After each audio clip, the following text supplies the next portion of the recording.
Comenzamos. Este martes, el presidente de la Asamblea Nacional, Jorge Rodríguez, difirió para una próxima sesión el debate del proyecto de la Ley de Fiscalización, Regularización, Actuación y Financiamiento de las organizaciones no gubernamentales y afines. Escuchemos.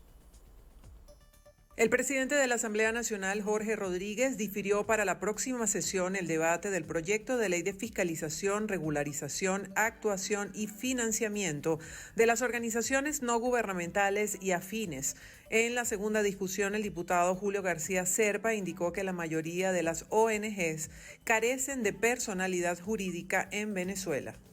Tenemos informes que nos dicen que más del 80% de los recursos que reciben estas llamadas organizaciones no gubernamentales, que además algunas ni siquiera tienen personalidad jurídica, que es parte de lo que se legisla en esta norma, no existen ante el registro, en este caso el SAREN, pero reciben grandes cantidades, millones de dólares, son un chalequito, una gorra, un nombre, un lema, una página web, y reciben importantes cantidades de millones de dólares. Lo que prevé esta ley que estamos hablando luego de un gran debate es establecer transparencia, rendición de cuentas. La mayoría de las organizaciones no gubernamentales o sin fines de lucro que no reciben financiamiento extranjero o que el financiamiento que reciben son empleados para la obra y la acción social, como definen sus estatutos, no tienen de qué preocuparse. Quienes sí se están preocupando son 70 u 80 entelequias de estas, repito, que algunas no tienen ni siquiera personalidad jurídica, pero que han hecho de esto un gran negocio que ha servido para la legitimación de capitales, que ha servido para el financiamiento de partidos políticos, que ha servido para el financiamiento de actividades terroristas en el país. Y bueno, hoy traemos al país ya definitivamente para segunda discusión esta importante ley que va a servir para establecer las normas claras de qué va a pasar con el financiamiento y con cada una de estas organizaciones en nuestro país. Transparencia, rendición de cuentas y regulación. Por su parte, Ali Daniels, abogado, coordinador también de acceso a la justicia, indicó cuáles serían las razones del oficialismo para regularizar las ONGs. Nuestro compañero Fernando Tineo nos tiene el reporte desde Caracas. Según Amnistía Internacional, dicha normativa violaría los derechos de asociación, privacidad, entre otros, poniendo a las ONGs y sus personas beneficiarias en graves riesgos de criminalización y represalias. En opinión del codirector de la ONG Acceso a la Justicia, Ali Daniels, al Estado solo le interesa silenciar a quienes muestran lo que realmente sucede en Venezuela en diferentes ámbitos, como el alimentario, la justicia, y ese trabajo lo hacen las ONG. En realidad, lo que tiene que ver con el financiamiento apenas es tratado en 2 artículos. En realidad, eso solamente lo que nos demuestra es que es una excusa que lo que pretende es regular, perseguir y sancionar a las organizaciones. Multas de hasta $5.000 y la nulidad del registro de la ONG, así son las sanciones discrecionales en los proyectos que se discuten en el Parlamento. Una tercera parte del proyecto está solo dedicado a sancionar, y además las sanciones son de la siguiente naturaleza. Hay una que es medida temporal de suspensión, es decir, cuando a algún funcionario le parezca, una ONG puede ser suspendida de inmediato por esta medida temporal. Se pueden disolver las organizaciones si no cumplen deberes formales. Ojo con esto, es decir, no estoy hablando de deberes de fondo con el tema del financiamiento. Por eso digo que el tema del financiamiento es solo una excusa, sino que si, por ejemplo, una ONG no presenta un documento a tiempo, esa ONG, si lo hace de manera reiterada en par de ocasiones, puede ser disuelta. El caso más común es Nicaragua. Todos hablamos de Nicaragua y cómo en Nicaragua se han cerrado las organizaciones. En Venezuela no se cerrarían a dedo, sino que como la norma no establece lapsos para que el Estado te entregue la autorización, bueno, a ti te la entrego en 6 meses, a ti te la entrego en 1 año, a ti nunca te la entrego, y así sucesivamente. Y básicamente a dedo, de manera indirecta, estarías eliminando organizaciones a tu conveniencia según tus intereses. Sabemos que el silencio de las organizaciones viene porque no solo hemos subsanado los vacíos del Estado producto de la emergencia humanitaria compleja creada por las propias intervenciones del Ejecutivo, sino que además somos la que documentamos lo que pasa en el país, denunciamos internacionalmente lo que pasa en Venezuela y bueno, evidentemente a quien se incomoda no le van a dar esa autorización. La consecuencia de que las organizaciones no gubernamentales dejen de trabajar en Venezuela es que se cierra una ventana más donde los ciudadanos buscan ayuda para solventar alguna necesidad que debería ser atendida por el Estado. Desde Caracas, Fernando Tineo para BPI TV. Gracias, Fernando. En otras informaciones, les contamos que miembros del partido 20 Venezuela esperan organizar a más de 70.000 personas para la defensa del voto. Nuestra compañera Irene Mejías nos detalla cómo se plantean hacerlo. Un grupo de vecinos se reúnen en una vivienda al oeste de Caracas para juramentar el Comandito Venezuela Grande. Ellos conforman una más de estas unidades de organización ciudadana de base de cara al 28 de julio. Esto no es obligado, pues. Esto es la misma gente organizándose. Mi familia, todos están organizados en San Félix, en Aragua, en Valencia, todos están muy organizados con esos comanditos. O sea, es como que algo que se hizo, se viralizó, pues. Entrevistados señalan que la razón para participar es principalmente lograr un cambio en Venezuela a través del voto y la organización ciudadana. Más aún, ante la censura que aseguran existe en los medios de comunicación del Estado. Ahora mismo estoy yo solo aquí en el país, toda mi familia se fue del país. Mi familia en su mayoría, unos están en Colombia, otros están en Estados Unidos, otros están en Europa. Y por las esperanzas que tenemos,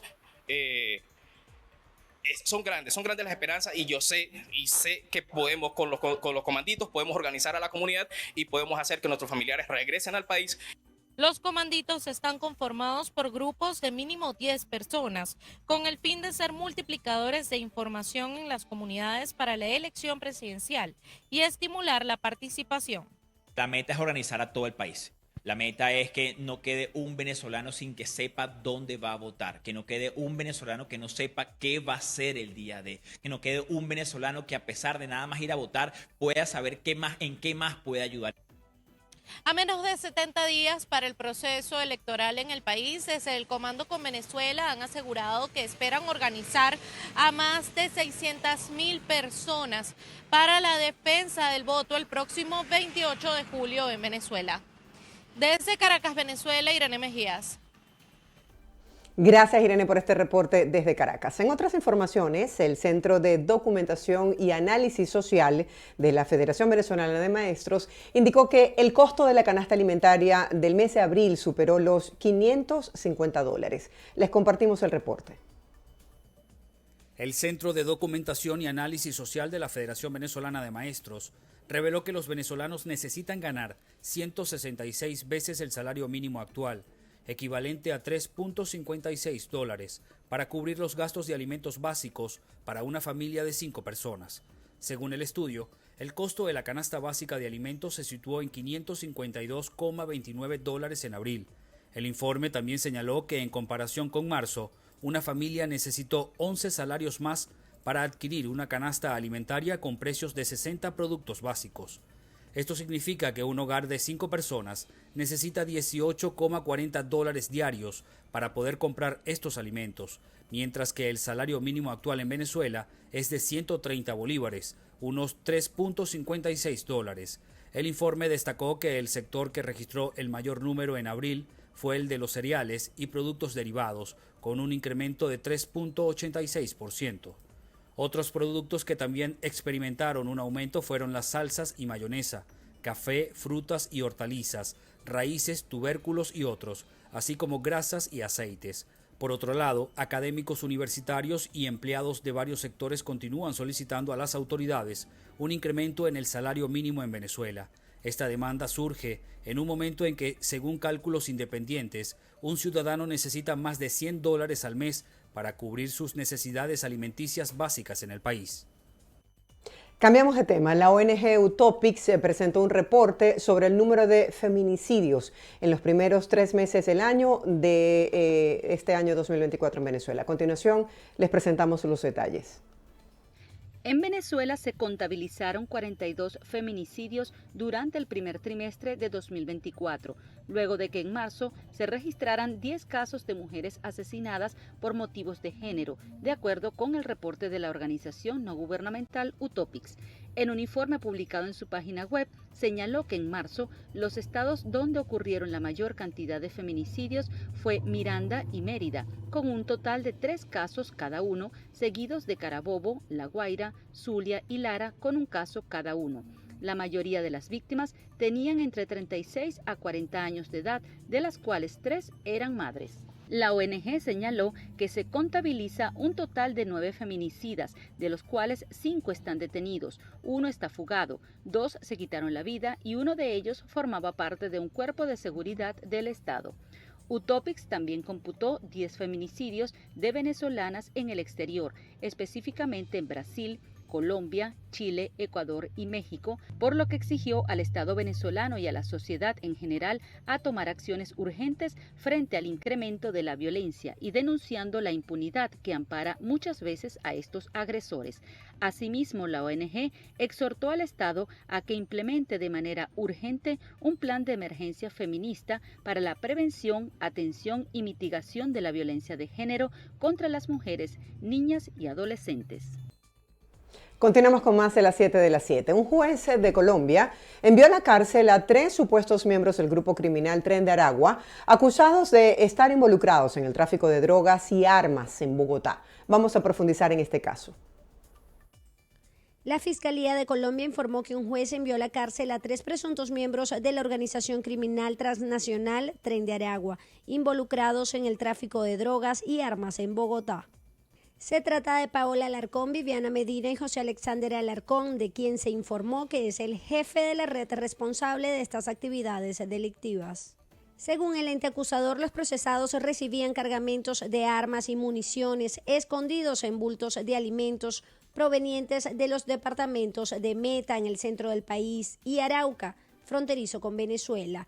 Los guardaban en una vivienda al sur de la capital colombiana y desde allí las enviaban a diferentes partes de Bogotá.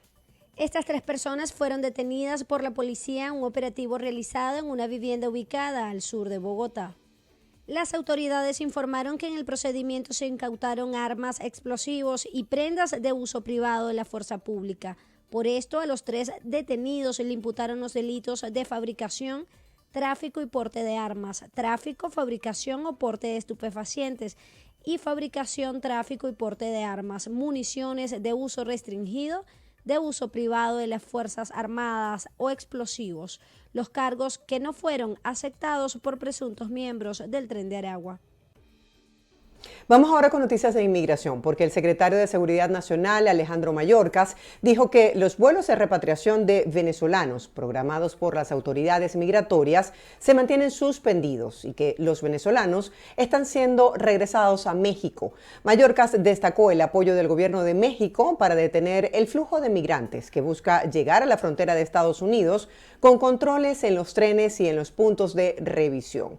Aunque el cruce de migrantes disminuyó en los últimos meses, las cifras recientes de aduanas y protección indican que la nueva ruta ahora es por California. En el mes de abril, escuchen bien, casi 40,000 migrantes fueron procesados en ese sector por la patrulla fronteriza.